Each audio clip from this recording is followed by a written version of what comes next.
ద్రుపద మహారాజు గారి యొక్క కుమార్తె అర్జునుడికి భార్య కావాలి, ద్రౌపదీదేవి అయిందనుకోండి. ద్రుపదుడు వీళ్ళకి మామగారు అవుతాడు.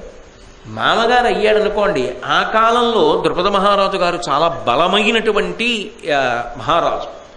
అన్నిటినీ మించి ఆయన తపస్సు చేసి ద్రౌపదీదేవిని మాత్రమే కాదు, దృష్టజ్యుమ్నుణ్ణి కూడా పొందాడు.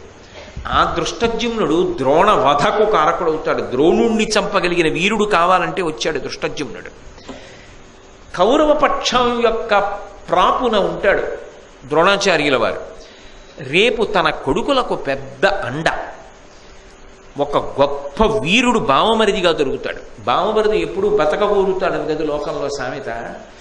గొప్ప బలమైనటువంటి బావమరిది వస్తాడు, బలమైన మామగారు వస్తారు. వాళ్ళ దృష్టికోణం ఎప్పుడు ఎలా ఉంటుంది? తన వారిని రక్షించుకోవాలి, వాళ్ళ అల్లుడిని కాపాడుకోవాలి, మా బావగారిని కాపాడుకోవాలి అని ఉంటుంది. తన బిడ్డలకి ఒక గొప్ప బంధుగణం ఏర్పడుతుంది. ఇది సరి అయిన అదును. పైగా అర్జునుడు కోసమే బిడ్డని కన్నాడు. అర్జునుడికి భార్య కాగలిగిన బిడ్డ అని సంకల్పం చేశాడు యజ్ఞం చేసినప్పుడు. కాబట్టి వెళ్ళాలి. కుంతీదేవి బయలుదేరింది మెల్లిగా. ద్రుపదపురం అంటే అకస్మాత్తుగా చేరుకునేది కాదుగా, చాలా దూరం నడిచి వెళ్ళాలి. వ్యాస భగవానుడు కనపడ్డాడు.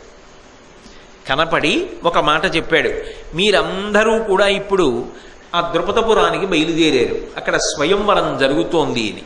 నేను మీతో ఒక్క మాట చెప్తాను, మీరు వెడుతున్నటువంటి కార్యక్రమము తప్పకుండా సఫలీకృతమవుతుంది. ఎందుకు సఫలీకృతమవుతుందో ఎంతవరకు చెప్పాలో అంతవరకే చెప్తాడు వ్యాసుడు.